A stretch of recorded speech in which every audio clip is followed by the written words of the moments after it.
সূরাতুল হাশরের শুরু থেকে 10 নম্বর আয়াত পর্যন্ত তেলাওয়াত করা হয়েছে। সূরার নামকরণ করা হয়েছে আল হাশর। হাশর শব্দের অর্থ হলো সমাবেশ, একত্রিত হওয়া, সমবেত হওয়া। মূলত দ্বিতীয় আয়াতে হাশর শব্দটি উল্লেখ করা হয়েছে। এর দ্বারা মূলত উদ্দেশ্য বনু নজির গোত্রের দেশান্তরের জন্য সমবেত হওয়া। তাদেরকে যখন দেশান্তর করার নির্দেশনা দেওয়া হয়েছে তখন তারা সমবেত হয়েছিল, সেখান থেকেই তারা দেশান্তরিত হয়ে যায়। মূলত এর উপর ভিত্তি করে সূরা নামকরণ করা হয়েছে সূরাতুল হাশর। এই সূরার আরেকটি নাম সূরা বনু নজির। যেহেতু বনু নজিরের ঘটনা উল্লেখ করা হয়েছে এজন্য এই সূরা নামকরণ করা হয়েছে বনু নজির সূরা। সূরার শুরুতে আল্লাহ সুবহানাহু ওয়া তাআলা তিনি ইরশাদ করেন যে সাব্বাহা লিল্লাহি মা ফিস সামাওয়াতি ওয়া মা ফিল আরদ। আসমান এবং জমিনে যা কিছু আছে সব কিছু আল্লাহ তাআলার মহিমা, পবিত্রতা, তাসবিহ পাঠ করে। ওয়া হুয়াল আজিজুল হাকিম, তিনি পরাক্রমশালী, প্রজ্ঞাময়। অর্থাৎ আসমান এবং জমিনে যা কিছু আছে সব কিছু আল্লাহ তাআলার মহিমা এবং পবিত্রতা বর্ণনা করে। মানুষদের মধ্যে যারা ঈমানদার তারা সরাসরি আল্লাহর পবিত্রতা বর্ণনা করেন, আর যারা ঈমানদার না তারাও পরোক্ষভাবে আল্লাহর পবিত্রতা প্রশংসা জ্ঞাপন করে। কারণ তারা সরাসরি আল্লাহর প্রশংসা না করলেও আল্লাহর সৃষ্টির প্রশংসা করে, আর আল্লাহর সৃষ্টির প্রশংসা করা আল্লাহর প্রশংসারই নামান্তর। আর তাছাড়া আসমান এবং জমিনে আরও যে সকল বস্তু আছে, জড় পদার্থ সহ গাছপালা, পাহাড় পর্বত, সব কিছু তার নিজ নিজ অবস্থা অনুপাতে, যেহেতু তারা সকলেই আল্লাহর আনুগত্যে রয়েছে, আওতাধীন রয়েছে, আল্লাহর আনুগত্যের আওতাধীন যেহেতু তারা, এজন্য সেভাবেই তারা আল্লাহ তাআলার প্রশংসা জ্ঞাপন করে যেভাবে তাদের জন্য শোভা পায়। এরপর আল্লাহ সুবহানাহু ওয়া তাআলা সেই ঘটনাটি উল্লেখ করেছেন। নবী করিম সাল্লাল্লাহু আলাইহি ওয়াসাল্লাম যখন মদিনাতে আগমন করেন, মদিনাতে 3টি ইহুদি গোত্র ছিল, বনু নজির, বনু কুরাইজা এবং বনু কাইনুকা। ইহুদি এই 3 গোত্র সহ আরও অন্যান্য গোত্রের সাথে শান্তি চুক্তি স্থাপন করেন। একে অপরের উপর কোনো আক্রমণ তারা করবে না, একে অপরের কোনো ক্ষতি সাধন হয় এমন কোনো পদক্ষেপ গ্রহণ করবে না। পাশাপাশি চুক্তিবদ্ধ এ সকল গোত্রের কেউ কাউকে যদি হত্যা করে তাহলে সে হত্যার অবশ্যই শাস্তি, যদি কেসাস দেওয়া সম্ভব হয়, অর্থাৎ যদি নিহত ব্যক্তির পরিবার কেসাস চায় তাহলে তো কেসাস দিতে হবে।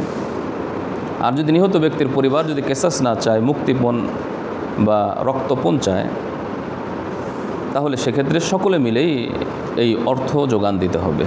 এরকম চুক্তিও ছিল। ঘটনাক্রমে কুল্লাবি এক গোত্রের এক ব্যক্তি নিহত হয়, হত্যা করেন আমর ইবনে উমাইয়া আদ-দামিরি নামক একজন সাহাবী। তো ওই কুল্লাবি গোত্রের নিহত ব্যক্তির পরিবারকে মুক্তিপণ দেওয়ার জন্য সকলের কাছ থেকে টাকা সংগ্রহ করা হচ্ছিল, অর্থ সংগ্রহ করা হচ্ছিল, যেন তার পরিবারকে মুক্তিপণ, তার পরিবারকে এই রক্তপণ দেওয়া যায় আমর ইবনে উমাইয়া আদ-দামিরির পক্ষ থেকে। তো এর উদ্দেশ্যে নবী করিম সাল্লাল্লাহু আলাইহি ওয়াসাল্লাম চুক্তিবদ্ধ বা শান্তি চুক্তির আওতাভুক্ত সকল গোত্রের কাছে গিয়ে এই অর্থ সংগ্রহ করছিলেন। ঘটনাক্রমে মদিনার পাশেই বনু নজির গোত্রে তিনি সাহাবীদেরকে নিয়ে যখন গেলেন, তখন গোত্রের লোকেরা নবী করিম সাল্লাল্লাহু আলাইহি ওয়াসাল্লামকে এক জায়গায় বসিয়ে রেখে তারা গোপন সলা পরামর্শ করলো, একটি সুযোগ এসেছে আমাদের সামনে, আমরা যদি এখন তাকে হত্যা করতে পারি, ছাদের উপর থেকে যদি কোনো বড় পাথর ফেলে তাকে নিহত এবং তাকে আমরা হত্যা করতে পারি, তাহলে অবশ্যই আমরা সফলতা লাভ করব। এর মধ্যে 2-1 জন ছিল, তারা এর বিরোধিতা করে এবং তারা বলে যে তোমরা যেই সিদ্ধান্ত নিচ্ছ আল্লাহর পক্ষ থেকে হতে পারে যে তাকে জানানো হবে। তো যা হোক এই সলা পরামর্শ চলছিল। এক পর্যায়ে ওহী আসে রাসূলুল্লাহ সাল্লাল্লাহু আলাইহি ওয়াসাল্লামের কাছে এই মর্মে যে আপনাকে হত্যা করার জন্য ষড়যন্ত্র চলছে, আপনি এখনই চলে যান। নবী করিম সাল্লাল্লাহু আলাইহি ওয়াসাল্লাম সাহাবীদেরকে নিয়ে গোত্র ত্যাগ করলেন। সেখানে যাওয়ার পর একটি সৈন্যবাহিনী প্রেরণ করলেন বনু নজিরকে এই নির্দেশনা দিয়ে যে অচিরেই তারা যেন দেশ ত্যাগ করে চলে যায়, তাদেরকে দেশান্তর করার নির্দেশনা দেওয়া হলো। আল্লাহ সুবহানাহু ওয়া তাআলা এই ঘটনার দিকে ইঙ্গিত করে বলেন, হুয়াল্লাযী আখরাজাল্লাযীনা কাফারু মিন আহলিল কিতাবি মিন দিয়ারিহিম। সুমহান সেই মহান সত্তা যিনি আহলে কিতাবীদের মধ্যে যারা কাফের অর্থাৎ ইহুদিদেরকে মিন দিয়ারিহিম তাদের ঘর বাড়ি থেকে বের করে দিয়েছেন লি আউয়ালিল হাসর প্রথম সমাবেশেই, অর্থাৎ দেশান্তরের উদ্দেশ্যে প্রথম সমাবেশেই তাদেরকে বের করে দিয়েছেন। প্রথম সমাবেশ এই কথার দ্বারা এদিকে ইঙ্গিত আছে তাদের আরও ভবিষ্যতে দেশান্তর হতে হবে, এবং তাই দেখা গিয়েছে। বনু কুরাইজা তাদেরকেও দেশান্তর করা হয়েছে। বনু নজির যাদেরকে রাসূলুল্লাহ সাল্লাল্লাহু আলাইহি ওয়াসাল্লাম দেশান্তর করার নির্দেশ দিয়েছেন, ওমর রাদিয়াল্লাহু তাআলা আনহু এর যুগে দ্বিতীয়বার তাদেরকে দেশান্তর করার নির্দেশনা দেওয়া হয়েছে। প্রথমবার মদিনা থেকে তাদেরকে খাইবারে দেশান্তর করা হয়। দ্বিতীয়বার ওমর রাদিয়াল্লাহু তাআলা আনহু খাইবার থেকে শাম দেশে অর্থাৎ সিরিয়াতে দেশান্তর করা হয়। যখন তাদের কাছে সৈন্যবাহিনী প্রেরণ করা হয় তখন সকলেই কেল্লাতে অবস্থান করে, দুর্গের মধ্যে অবস্থান করে। অপরদিকে মুনাফিক সর্দার আব্দুল্লাহ ইবনে উবাই ইবনে কাব এবং আরও অন্যান্য ব্যক্তিরা তারা বনু নজির গোত্রের সর্দারদের কাছে গিয়ে বলল যে তোমরা এখান থেকে যাবে না, দেশান্তর করার নির্দেশনা দিলেই কি মানতে হবে? আমরা তোমাদের সাথে আছি, প্রয়োজনে তোমাদের পক্ষ হয়ে যুদ্ধ করব। এতে করে তারা আরও বেঁকে বসে এবং তারাও ঘোষণা দেয় যে আমরা এখান থেকে যাব না। নবী করিম সাল্লাল্লাহু আলাইহি ওয়াসাল্লাম আলী রাদিয়াল্লাহু তাআলা আনহুকে তিনি দায়িত্ব দিলেন, নেতৃত্ব দিলেন, সেনাপতি বানিয়ে নির্দেশনা দিলেন যে যেভাবেই হোক তাদেরকে দেশান্তরের ব্যাপারে তাদেরকে উত্তেজিত করতে হবে এবং তাদেরকে যেভাবে হোক বাধ্য করতে হবে।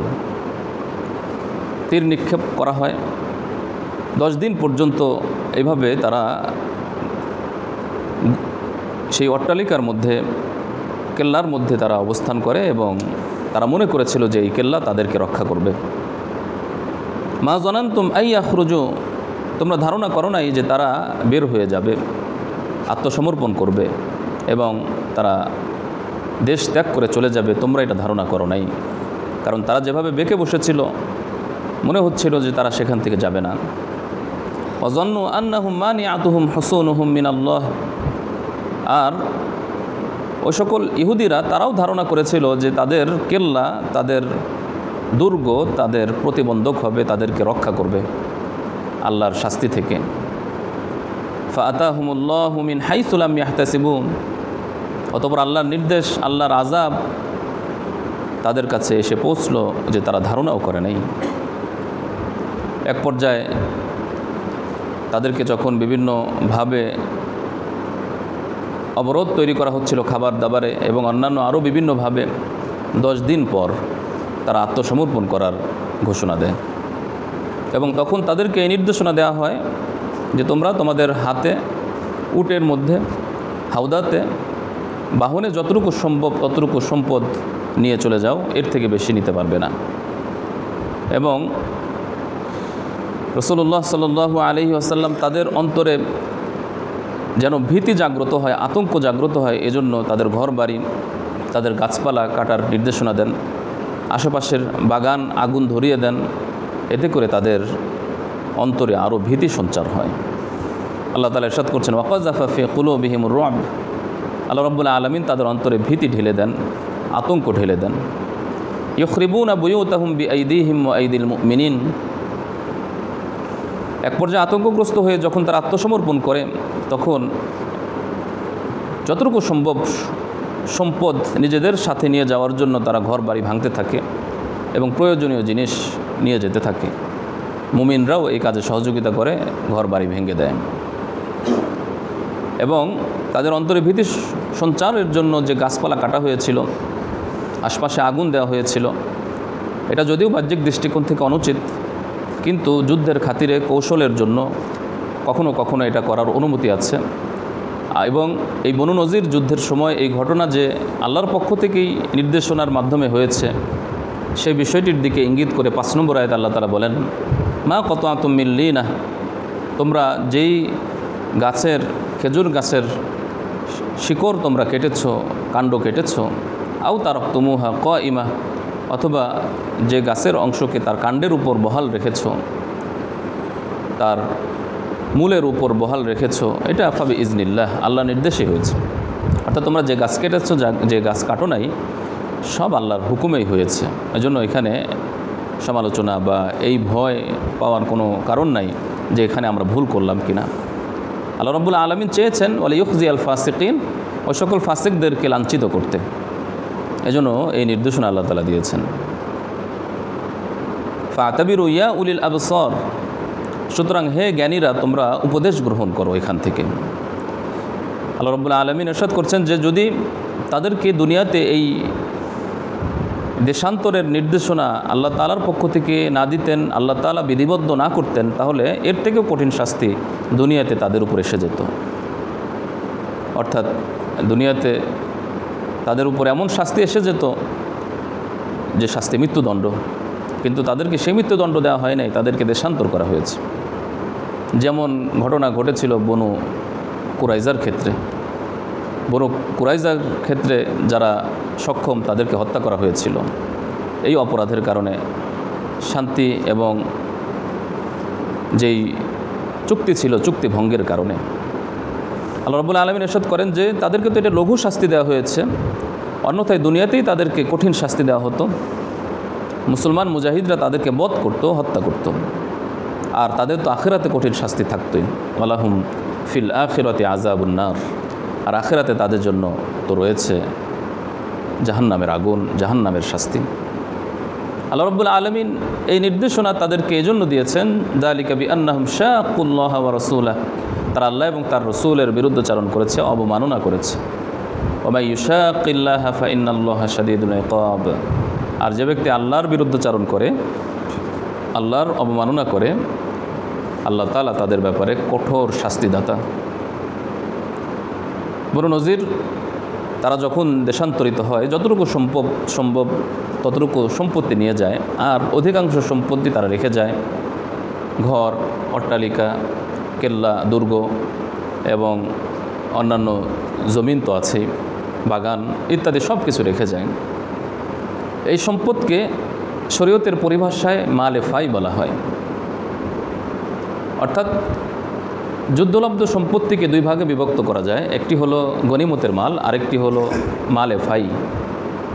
গনিমতের মাল বলা হয় যুদ্ধের পরে, অর্থাৎ যেখানে শত্রু বাহিনীর সাথে মুখোমুখি হওয়ার পর, তাদের সাথে যুদ্ধ করার পর অস্ত্র পরিচালনা, অস্ত্র একে অপরের উপর পরিচালনা করা এবং একে অপরকে হত্যা করা বা আক্রান্ত করার পর যে সম্পদ অর্জিত হয় তাকে বলা হয় গনিমত। আর যে যুদ্ধে কোনো যুদ্ধ সংগঠিত হয় না, কোনো মারামারি কাটাকাটি হয় না, একে অপরে আক্রান্ত হয় না, বরং একে অপরের কোনো চুক্তি মেনে নেয়, আপোষ করে, এবং এরপরে যে সম্পদ লাভ হয় সেটি আপোষের মাধ্যমে সম্পত্তি আসতে পারে অথবা দেশান্তরের মাধ্যমে, যেমনটি বনু নজিরের ক্ষেত্রে হয়েছে। এই জাতীয় সম্পদকে বলা হয় মালে ফাই। আল্লাহ রাব্বুল আলামিন মালে ফাইয়ের পরিচয় দিয়েছেন 6 নম্বর আয়াতে। ওয়ামা আফা আল্লাহ, আল্লাহ রাব্বুল আলামিন যে মালে ফাই দান করেছেন আলা রসুলি, তার রসুলকে, মিনহুম ফামা আউজাফতুম আলাইহি, অর্থাৎ এই মালে ফাইয়ের জন্য তোমরা যুদ্ধ পরিচালনা করো নাই, তোমরা যুদ্ধ করো নাই, তোমরা আক্রমণ করো নাই, মিন খাইল, ঘোড়ার মাধ্যমে, অশ্বের মাধ্যমে, ওয়ালা রিকাবিন, উটের মাধ্যমে, অথবা অন্য কোনোভাবে তোমরা একে অপরের উপর আক্রমণ পরিচালনা করো নাই। ওয়ালাকিন্নাল্লাহা ইউসাল্লিতু রুসুলাহু আলা মান ইয়াশা, সুতরাং এটি হলো মালে ফাই। মালে ফাই কারা পাবে? গনিমতের মাল 5 ভাগে বিভক্ত হয়, অর্থাৎ এক ভাগ বাইতুল মাল বা আল্লাহ বা রসুলের জন্য, যেটাকে আমরা বলতে পারি সহজ ভাষায় বাইতুল মাল, রাষ্ট্রীয় কোষাগারে জমা হবে। আর 4 ভাগ যারা মুজাহিদ, যারা যুদ্ধে অংশগ্রহণ করে তাদের মাঝে বন্টন করা হয়।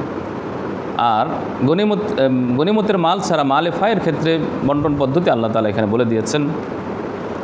আর এটি হলো মুজাহিদরা তারা বিশেষভাবে কোনো কিছু পায় না, সকলেই পায়, যারা যুদ্ধে অংশগ্রহণ করেছে, করে নাই, গরিব, এতিম, মিসকিন, অর্থাৎ পুরা সম্পত্তিটাই পুরা সম্পত্তিটাই বাইতুল মাল বা রাষ্ট্রীয় কোষাগারে জমা হবে।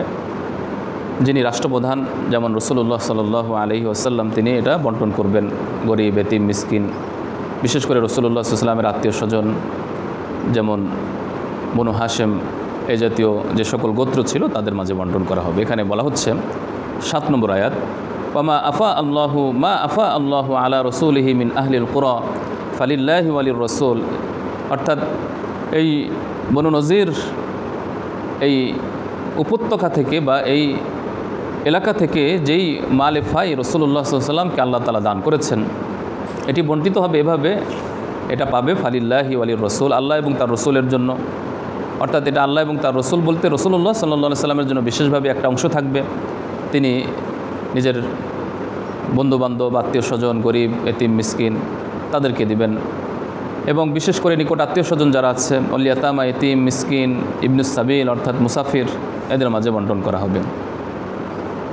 বিশেষ কেউ একজন পাবে আর একজন পাবে না এমনটি না। আল্লাহ তাআলা চান যে এই সম্পদ বিশেষ এক শ্রেণীর মাঝে পুঞ্জীভূত হোক, শুধুমাত্র ধনীদের জন্যই, ধনীদের মধ্যেই এটি আবর্তিত হোক, এটি আল্লাহ তাআলা চান না।